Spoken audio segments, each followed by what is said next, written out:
Olá, meu amado, como é que você está? Eu espero que você esteja bem.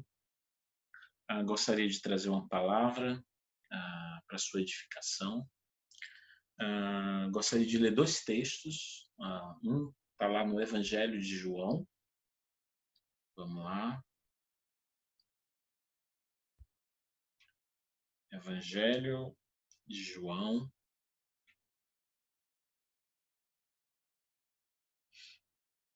capítulo 8,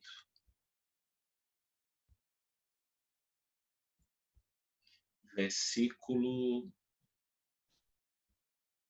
43 e 44. Diz assim: Por que a minha linguagem não é clara para vocês? Porque são incapazes de ouvir o que eu digo. Vocês pertencem ao pai de vocês, o diabo, e querem realizar o desejo dele. Ele foi homicida desde o princípio e não se apegou à verdade, pois não há verdade nele. Quando mente, fala sua própria língua, pois é mentiroso e pai da mentira. Nós vamos ler um outro texto que está lá em Tiago. Tiago, capítulo 1, versículo 22. Tiago, capítulo 1, versículo 22, diz assim: Sejam praticantes da palavra e não apenas ouvintes, enganando-se a si mesmos. Vamos lá.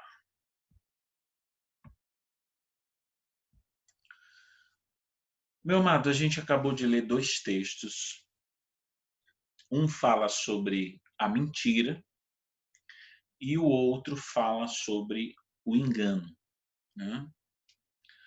Eu vou precisar de 2 a 3 encontros para a gente destrinchar esse assunto.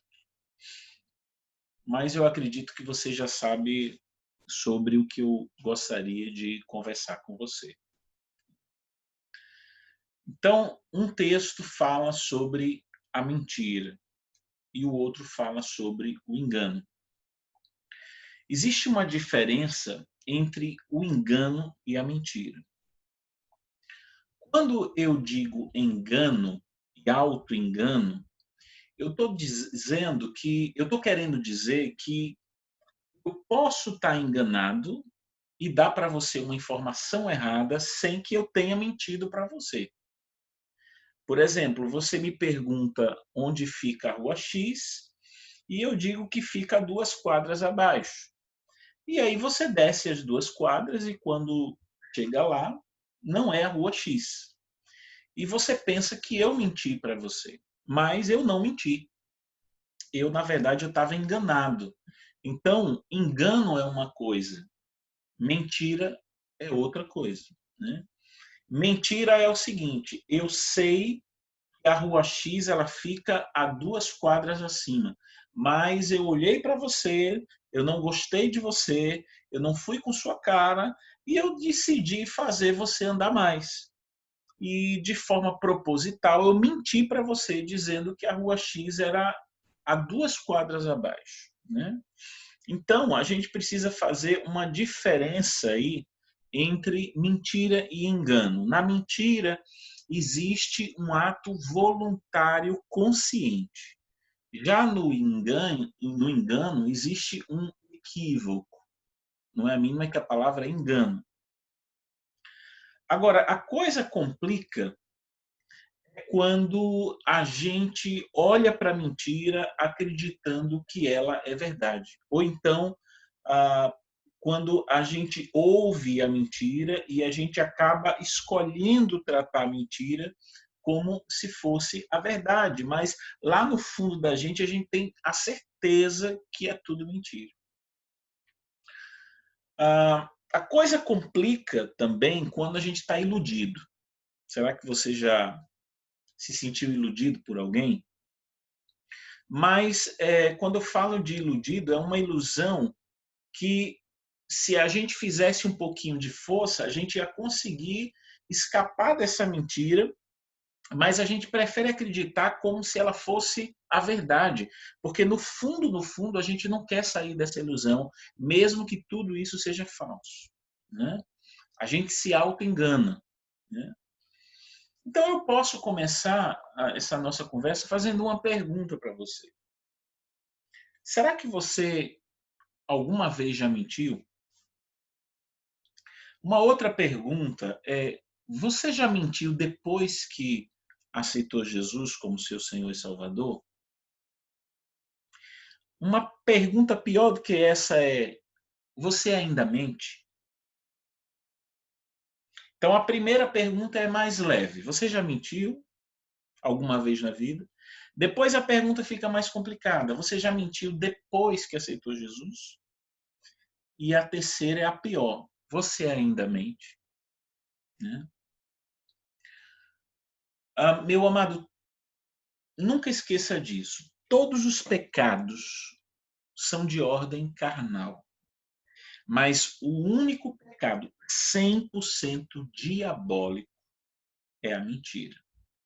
A Bíblia diz que o diabo é o pai da mentira.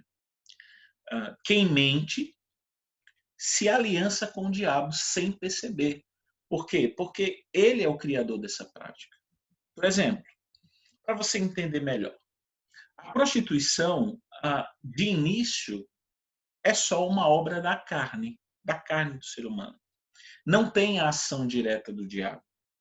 A inveja de início é só uma obra da carne. Também não tem ação direta do diabo. Agora, vamos ler aqui a carta de Paulo aos Gálatas, capítulo 5, que você vai entender melhor. Gálatas,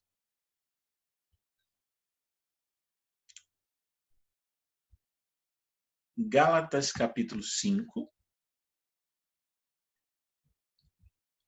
versículo 19 ao 21. Olha o que é que diz aqui, ó.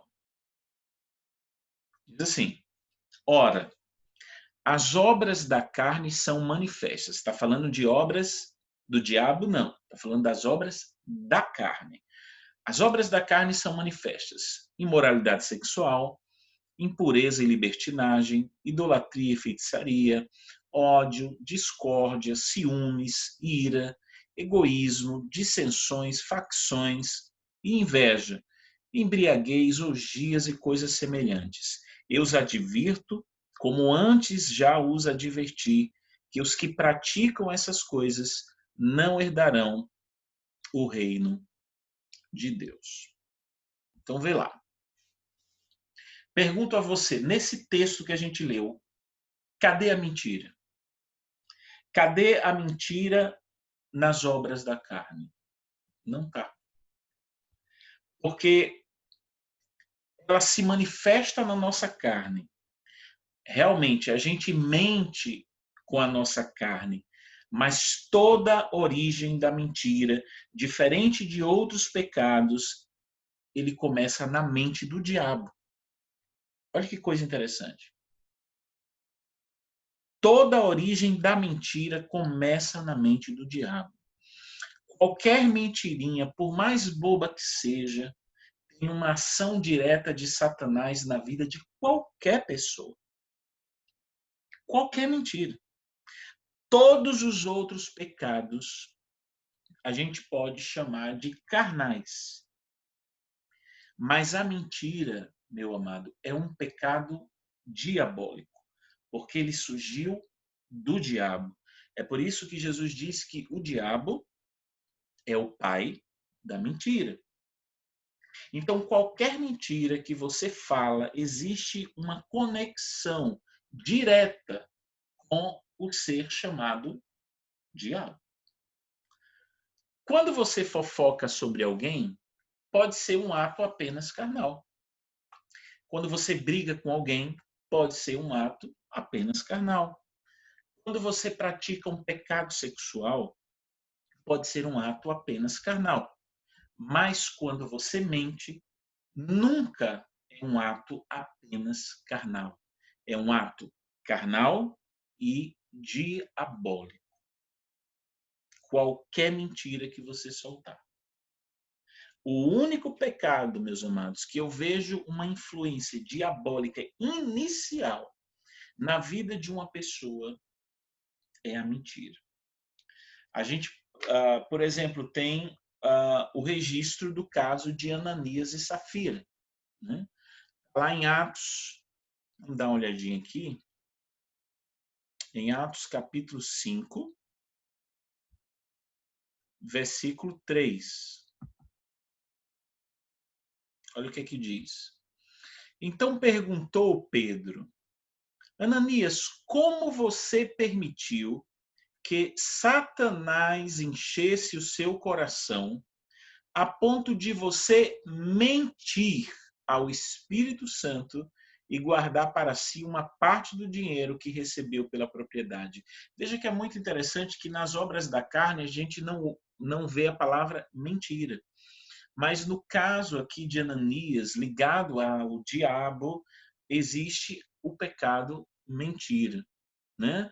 Você não vê nesse texto de Atos 5 ah, falar sobre prostituição ou falar sobre bebedeira. Então, a mentira é um sinal de uma relação do ser humano com o diabo.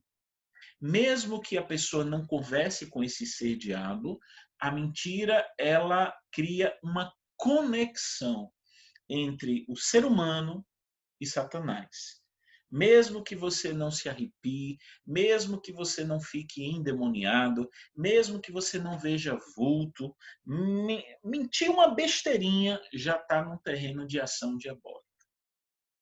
Não importa o teor da mentira, quem mente se aproxima do diabo e se afasta de Deus. Por quê? Porque a Bíblia diz que Jesus é a verdade. Ou seja, Jesus é o oposto da mentira. O diabo é o pai da mentira. Quando você mente, você se aproxima do criador da mentira e se afasta da verdade que é Jesus.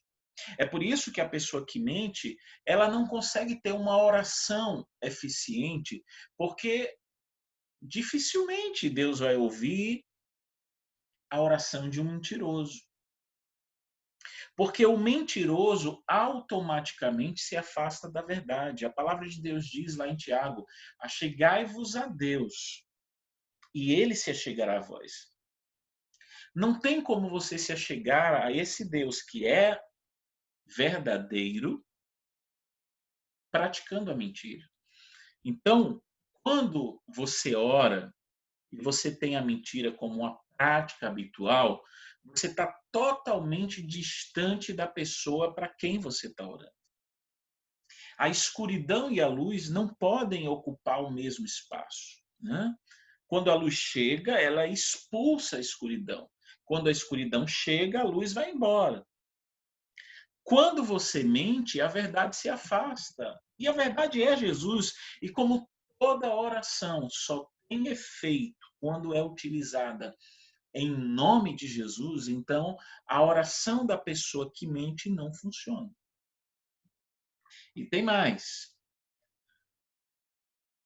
Se Jesus é Deus, como a gente sabe que é, e ele é a verdade, mas você escolhe a mentira e ainda torna a mentira como se fosse a verdade, isso quer dizer que quando você mente, além de você se aproximar do diabo, você ainda coloca o diabo no lugar de Jesus, porque você torna a mentira como se fosse a verdade. Se a mentira é tão prejudicial, reflita comigo. A gente sabe que a mentira prejudica. A gente sabe que a mentira ela enfraquece a sua oração. A gente sabe que a mentira faz a pessoa ficar parecida com o diabo. A gente sabe que a mentira afasta a pessoa de Jesus. Então, por que que, se a gente sabe de tudo isso, a gente insiste em mentir? Por que que é fácil mentir? Se a gente sabe de todos esses males que a mentira produz, por que a gente mente? Por que que a gente sustenta mentiras como se fossem verdade? Por que que nós nos permitimos enganar? Ou por que que nós nos auto-enganamos? Né? Por que que eu alimento mentiras na minha vida? E por que eu construo famas mentirosas a meu respeito? Né? Por quê? Se essa mentira faz tanto mal. A questão, meu amado, ela é lógica e ela é simples. Eu minto porque, de alguma razão, eu acho que eu levo vantagem nisso. Eu deixo você acreditar numa mentira que eu digo sobre mim porque eu lucro com isso. Porque se eu não lucrasse com isso, eu não mentiria. Eu tenho vantagem nisso. Isso me traz um certo benefício, um benefício que eu consigo porque você não sabe toda a verdade. Então, como é que isso funciona? Como é a dinâmica da mentira? Eu mantenho você na mentira para que você continue me dando o benefício que eu espero. Né? O oposto também é verdadeiro. Eu posso manter você na mentira, porque trazer a verdade à tona me obrigaria a perder algumas coisas que eu não quero perder de jeito nenhum. Tá dando para entender? Preste atenção. Se a mentira pode me trazer benefícios, por outro lado, a verdade pode me custar caro. E aí eu faço o cálculo, eu faço uma conta e eu acabo gostando desse jogo de mentira, porque esse jogo me é conveniente. Outro ponto que me leva a mentir, eu minto para você porque eu tenho algumas carências. Eu tenho necessidades, necessidades de ser amado, necessidades de ser aceito, necessidades de ser valorizado, necessidades de ser querido, necessidades de ser admirado. E para eu conquistar isso de você, se você souber a verdade a meu respeito, talvez você não me dê essa valorização que eu espero. É, isso é o que muita gente pensa. Então, eu minto para você e eu construo a meu respeito uma falsa identidade e eu vendo para você um Davi Andrade falso, mas um Davi Andrade que é fácil de ser aceito, é fácil de ser valorizado, é fácil de ser admirado, mas eu sei que tudo aquilo não é verdade. Mas mesmo assim, eu prefiro mentir. Eu prefiro mentir e ter o seu abraço do que falar a verdade e ficar sozinho sem o seu abraço. Eu prefiro mentir e ter a minha casa cheia no meu aniversário do que falar a verdade e não receber sequer uma ligação me chamando para comer uma pizza. Então, a pessoa alimenta a mentira sobre si mesma porque muitas vezes ela entende que os fins justificam os meios. A pessoa mantém uma mentira porque ela tenta se convencer de que essa mentira é responsável para a pessoa alcançar um bem maior. Então, eu deixo você acreditar em alguma coisa a meu respeito, que não é verdade, mas é uma mentirinha boba, é mentira branca, né? E o benefício que eu recebo com essa mentirinha, que é inofensiva, a meu ver, tanto para você quanto para mim, é um benefício que eu digo para mim mesmo, rapaz, ó, eu ajudo tanta gente, eu abençoo tanta gente, eu faço tanto bem, eu não preciso contar essa verdadezinha que é tão insignificante, tão irrelevante. Né? Por que eu vou contar isso? Se eu contar isso, eu vou acabar destruindo meu casamento. É melhor eu ficar calado para eu manter, né, o meu matrimônio. Se eu falar a verdade, eu vou acabar perdendo meu ministério. Então vamos deixar como está.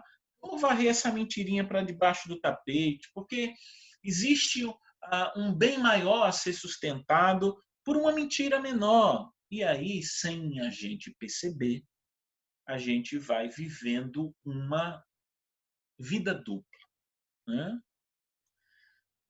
A pessoa também mente porque entre duas dores a gente escolhe sempre a menor, a dor menor. Então, é menos doloroso para mim ter uma vida dupla do que perder aquilo que eu posso perder se eu contar a verdade, né? Outra coisa, meu amado, a mentira também se estabelece quando eu não minto, mas eu permito que a mentira do outro se propague. Eu vou repetir. Ah, a mentira, ela se estabelece na minha vida quando eu não minto, mas a mentira da outra pessoa se propague. Como assim? Um dia eu estava viajando e duas senhoras estavam conversando no banco. E uma disse assim para a outra: ele pensa que me engana, mas eu já sei de tudo. Eu deixo ele pensar que ele está me enganando. Mas para que eu vou contar que eu sei de tudo se a essa altura eu não arrumo mais outro casamento? Então é melhor fingir que não estou vendo. Ah, em outras palavras, é melhor mandar logo a camisa dele para a lavanderia antes de eu procurar a marca de batom do que achar a maldita marca de batom. Tá dando para entender? Então, meu amado, a gente vai vivendo esse jogo de conveniências. Esse me engana que eu gosto. E essas pequenas mentiras, por mais que a gente ache que sejam vantagens, porque elas a curto prazo me ajudam a fugir dos problemas, me ajudam a ser mais cordial com o outro, porque se o outro me chama para sair e eu não estou afim de sair com aquela pessoa, é melhor dizer que eu estou doente, ou dizer que aconteceu um imprevisto do que falar a verdade. É pior eu dizer, rapaz, ó, eu não vou sair porque eu não estou afim de sair com você. É pior. Então, eu acabo criando uma mentirinha de que eu não estou bem, ou de que houve um imprevisto, porque pelo menos eu não perco minha amizade. Né? Então, a mentira, ela produz um jogo de conveniências. Então, a mentira faz mal. Eu aprendo que a mentira me torna parecido com o diabo, a mentira cria um eu falso, a mentira me afasta de Deus, a mentira me aproxima de Satanás, a mentira gera consequências desastrosas, a mentira faz com que a minha oração não tenha poder, mas o ser humano mente, mesmo sabendo de tudo isso, porque a mentira produz um jogo de conveniências, né? Só que essas pequenas mentiras, elas vão criando fissuras na nossa alma, né? A nossa alma vai se rachando e quando a gente menos percebe, a gente vai vivendo uma vida que não é nossa. A gente vai orquestrando um personagem que não é nosso. Porque se eu não estou afim de sair com você e eu digo que eu estou doente, na verdade, eu não estou sendo eu. E se eu não estou sendo eu, e o meu eu verdadeiro quase que não aparece, porque se ele aparecer, se o meu eu verdadeiro aparecer, ninguém vai querer chegar perto, então o meu eu verdadeiro está morto. Tudo por conta da mentira, da ferramenta que eu uso para sair de cena e para sair dos problemas. Então a mentira é uma ferramenta útil para que eu possa sair das inconveniências e para que eu possa fugir dos problemas. É por isso que Jesus disse àquela igreja do Apocalipse, disse, conheço as tuas obras, de que tem fama que está vivo, mas está morto. Né? Está morto.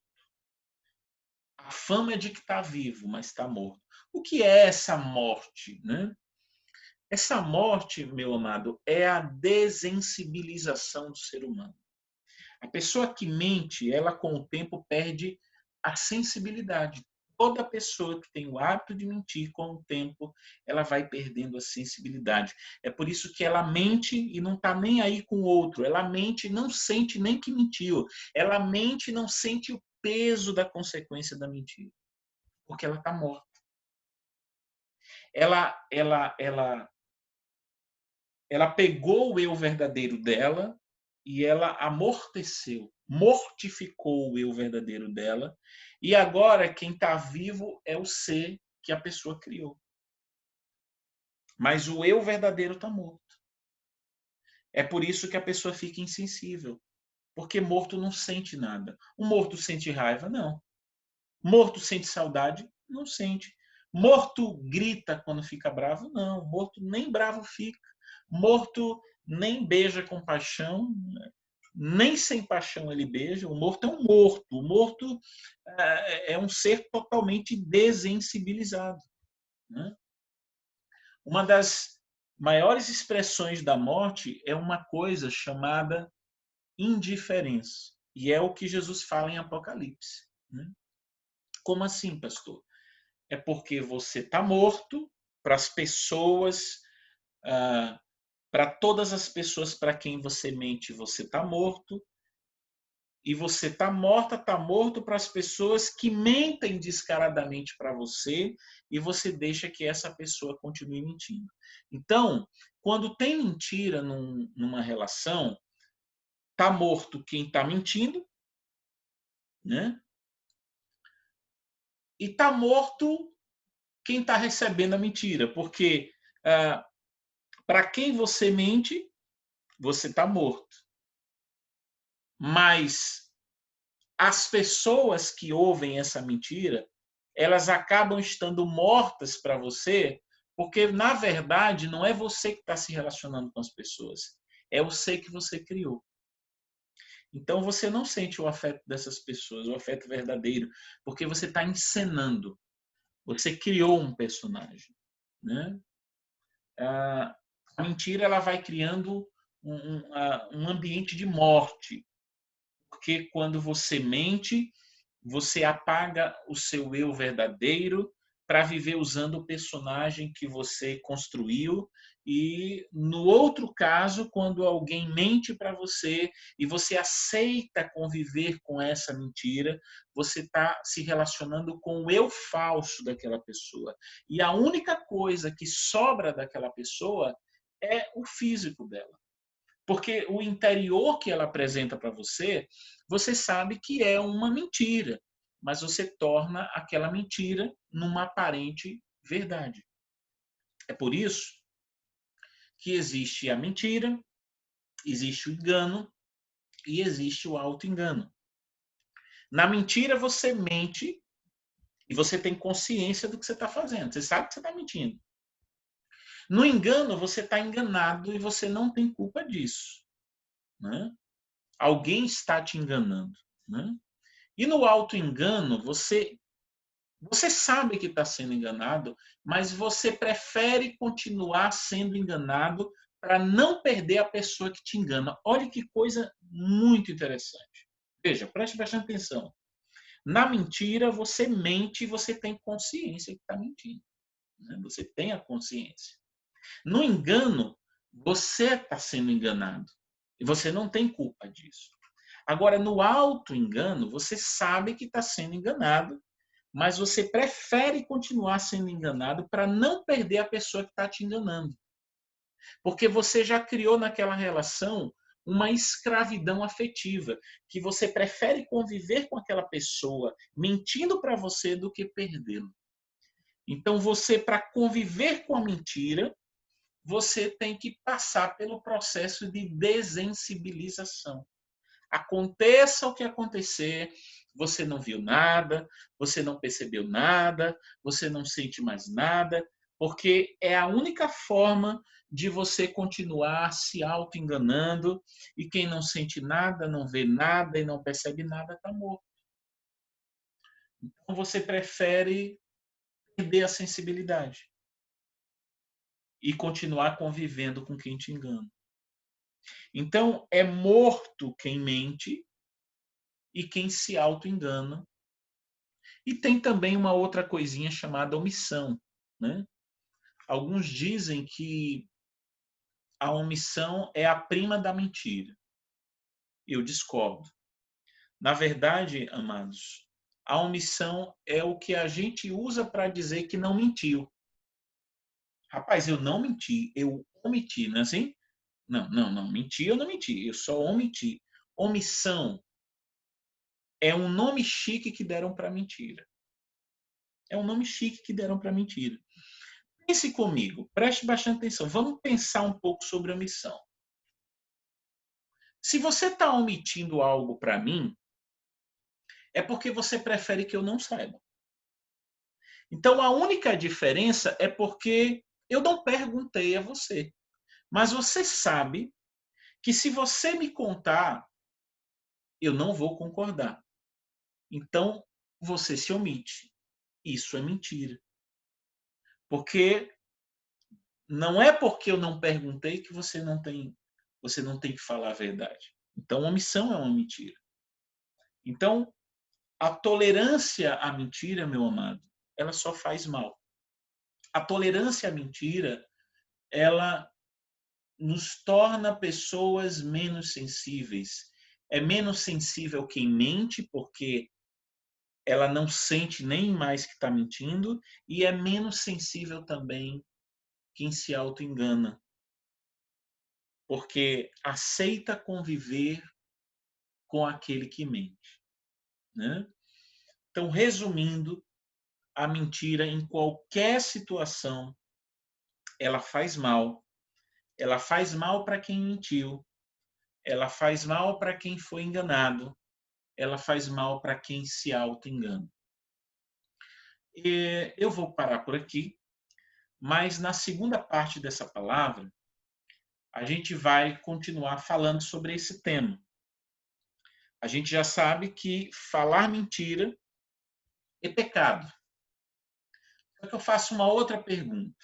E falar a verdade pode ser pecado? Isso a gente vai descobrir no nosso próximo encontro.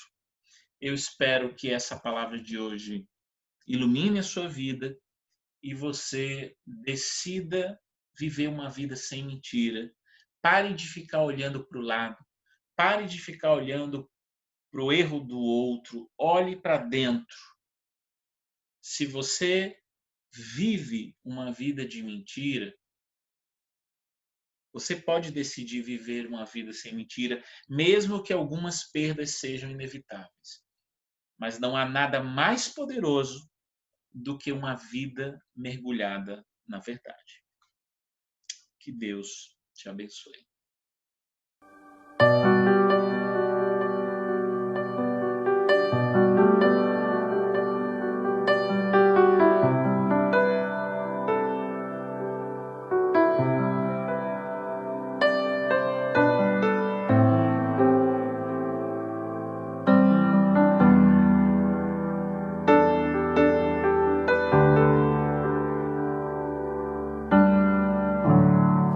Não há ninguém como tu.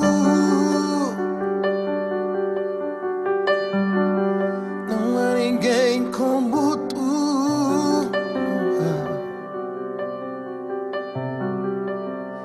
Incomparável,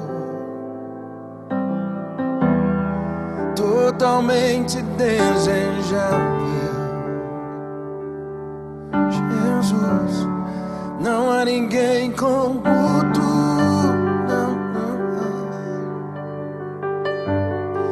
não há ninguém como tu.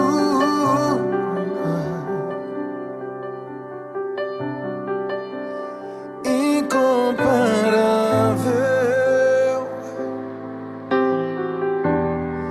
totalmente desejável. Jesus, eu me prostro ante a ti.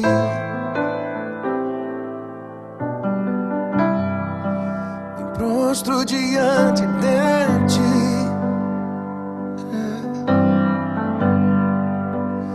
Tudo que tu és, me rendo aos teus me prostro ante a ti.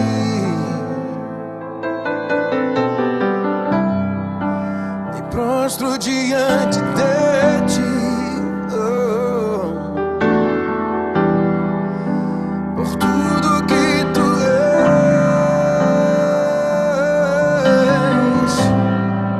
me rendo aos teus pés, Senhor. Não há ninguém como tu, Jesus. Não há ninguém como tu, Jesus, não.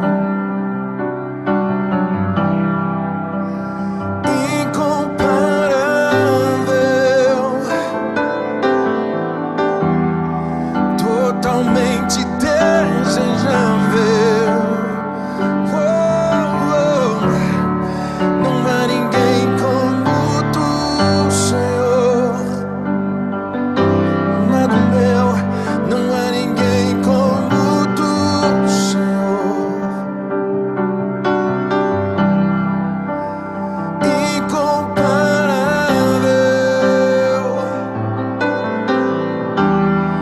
Totalmente desejável.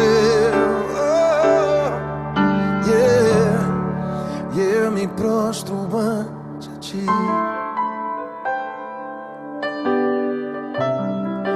Me prostro diante de ti. Por tudo que tu és, amado meu, me rendo aos teus pés. Me prostro ante a ti, Senhor. Me prostro diante de ti. Por tudo que tu és, me rendo aos teus pés, Senhor. Não é ninguém, não, não, não há ninguém, não. Oh, Senhor, não. Não há ninguém como tu, Jesus, não. Incomparável,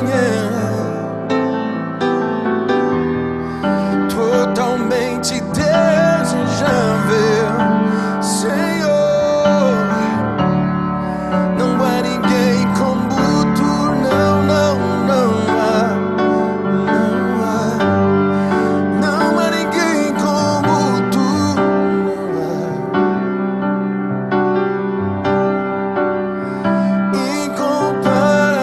Incomparável, totalmente desejável,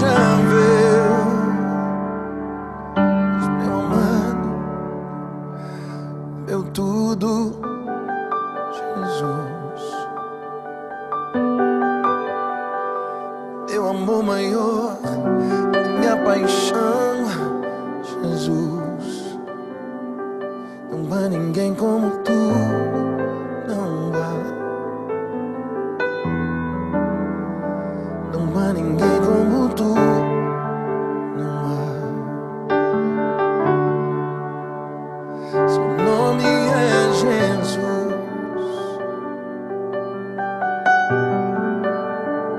Seu nome é Jesus.